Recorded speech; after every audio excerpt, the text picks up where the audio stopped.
तो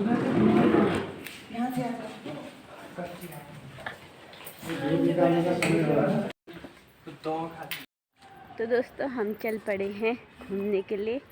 तो घूमने के लिए कहाँ जा रहे हैं तो मैं आपको बता देती हूँ। तो हम जा रहे हैं मायावती आश्रम।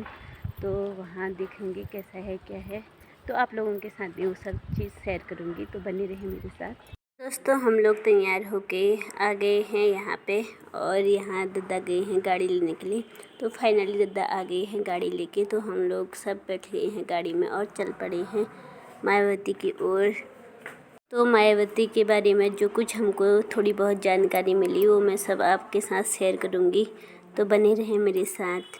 दोस्तों हम पहुँच गए हैं मायावती आश्रम, और ये देखो मायावती आश्रम के चारों तरफ का व्यू ये कुछ इस तरीके से है।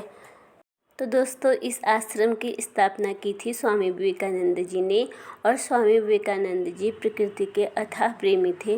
वो प्रकृति से बहुत लगाव रखते थे, और यहाँ पर ही आश्रम को स्थापित करते हुए हमको मालूम पड़ ही जाता है कि वास्तव में वो प्रकृति के कितने प्रेमी थे।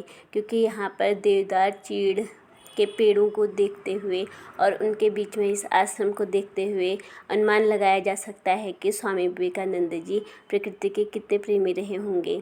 तो बहुत सुंदर आश्रम यहाँ पर बनाया गया है। दोस्तों इसके बारे में फिर मेरे को दद्दा ने थोड़ी बहुत और जानकारी दी, तो वो भी मैं आपके साथ शेयर करूँगी।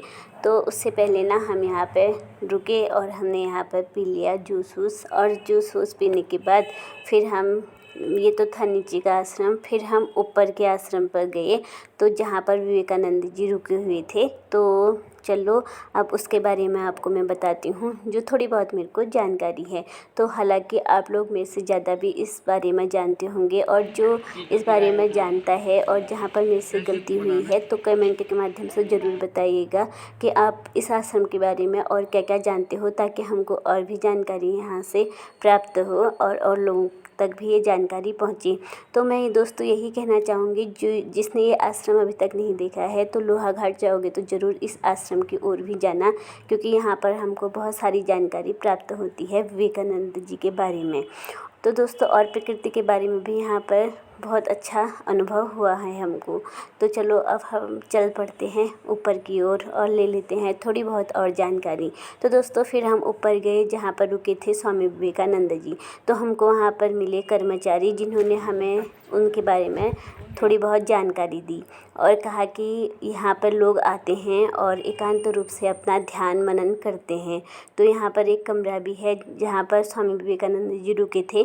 तो वहाँ पर लोग अभी भी जाते हैं और अपना ध्यान लगाते हैं, एकांत रूप से अपना मनन चिंतन करते हैं। तो वहाँ मन की शांति के लिए भी लोग यहाँ पर आते हैं, तो उस कर्मचारी ने हमको बताया। दोस्तों यहाँ पे कई प्राचीन चीज़ें भी हमको देखने को मिली, तो हम आप लोगों के साथ शेयर नहीं कर पाए क्योंकि वहाँ पर कैमरा ले जाना अलाउ नहीं था।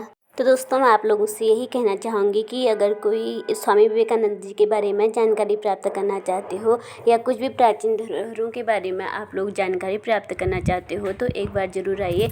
अगर आप लोग लोहाघाट जाओगे तो थोड़ी सी दूरी पर है ये आश्रम, तो यहाँ पर ज़रूर जाइएगा, और जो भी कुछ आपको जानकारी हासिल करनी है वो आप लोग कर सकते हो। तो दोस्तों उसके बाद हमको यहाँ पर पता चला कि गौशाला भी है, तो हम लोग फिर चल पड़े हैं गौशाला की ओर।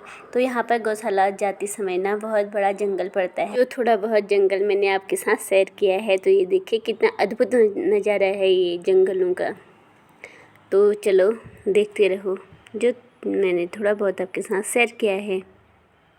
तो दोस्तों चलते चलते हमको कई सारे यहाँ पर पोस्टर भी दिखाई दे रहे हैं, तो सब कुछ पोस्टर मैंने आपके साथ भी शेयर किए हैं। तो ये देखिए। तो दोस्तों हमको पता चला है कि 19 मार्च 1899 में मायावती के अद्वैत आश्रम की स्थापना यहाँ पर की गई। तो दोस्तों चलते चलते हमको यहाँ पर भव्य पहाड़ों या प्रकृति का अनुभव प्राप्त हुआ।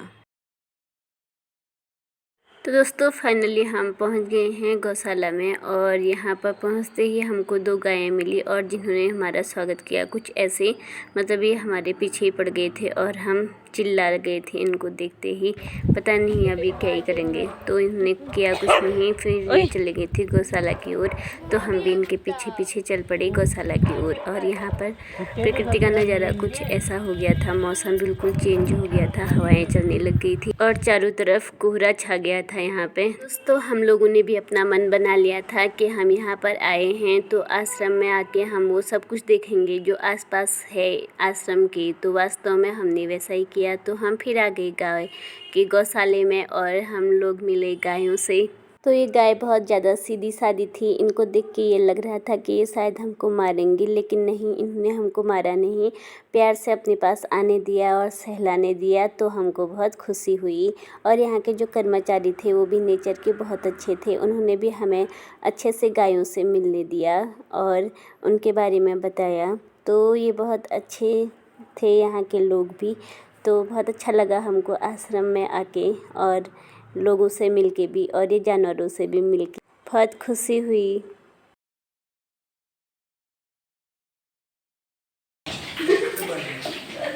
आप जल्दी देख के चले जाइए जी। ये हल्ला नहीं करो।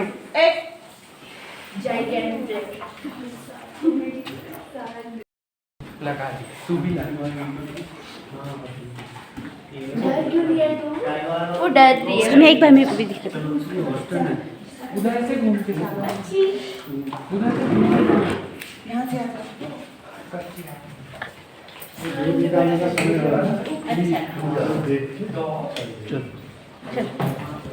Thank you.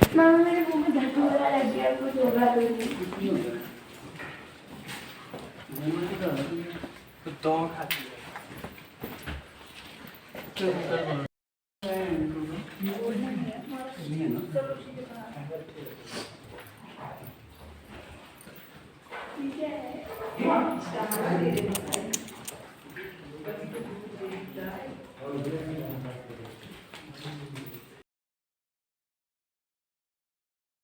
तो गायों से मिलके फिर हम चल पड़े हैं दूसरी ओर। तो वहाँ पर हमने क्या देखा, तो चलो आपको भी दिखाएं।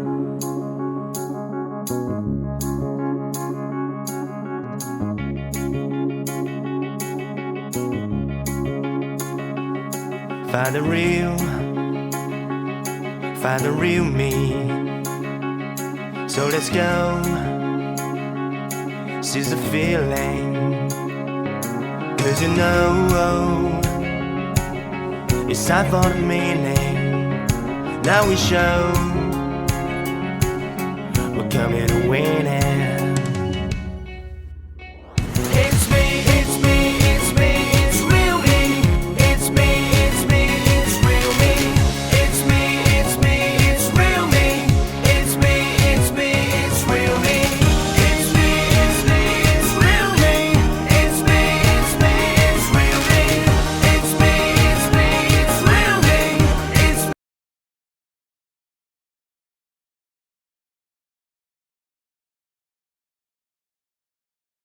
तो दोस्तों आते आते फिर हमको यहाँ पे घिंघारू भी नज़र आने लगे और हमने यहाँ पे घिंघारू भी खाए। बहुत अच्छे हो रहे थे खाने में।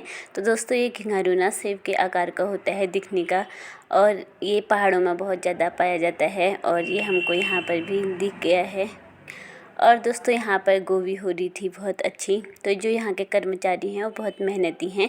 तो उन्होंने शिमला मिर्च, बैगन, गोभी और ये थोड़े बहुत फल भी यहाँ पर हुए थे, तो जैसे कि नाशपाती। तो बहुत अच्छे फल सब्जी यहाँ पर हुई थी। तो उसके बाद आते आते हमको दिख पड़ी है ये ताल। तो फिर हम ये ताल के आसपास घूमे। तो दोस्तों ये ताल थी मछली ताल। तो यहाँ पर दादा ने उनको खिलाया चारा। तो जो कुछ हम यहाँ पे ताल के अंदर को दे रहे थे खाने के लिए, तो मछलियाँ उसको पकड़ने के लिए आ जा रही थी ऊपर को। तो इस तरह हम यहाँ पे मछलियाँ भी हमने देख ली हैं। तो फिर हम तालाब के इर्द गिर्द घूमे और हमको बहुत मज़ा आया। उसके बाद हम सीधे आ गए थे घर की ओर। तो दोस्तों ये सब कुछ देख के हमको बहुत ज़्यादा अच्छा लगा यहाँ।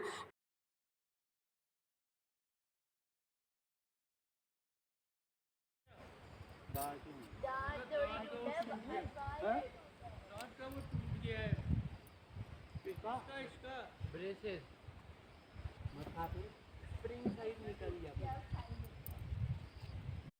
तो हम आ गए हैं दीदी के वहाँ। तो आज दीदी ने हमारे लिए यहाँ पे बनाया है खाना। तो रात का खाना हम दीदी के वहाँ खाएंगे। तो यहाँ पर दीदी ने बना लिया है खाना। तो दोस्तों खाना वाना खा के हम लोग चल पड़े हैं यहाँ से। तो अब हम कल जाने वाले हैं घर की ओर। तो यहाँ से इन लोगों से ले ली हमने विदाई। तो दोस्तों आज के लिए इतना ही। मिलती हूँ आपको कल नई सुबह के साथ। तब तक के लिए बाय बाय। आशा करती हूँ कि मेरा ये ब्लॉग आपको पसंद आया होगा। अगर पसंद आया तो लाइक शेयर और साथ में सब्सक्राइब कीजिए। धन्यवाद।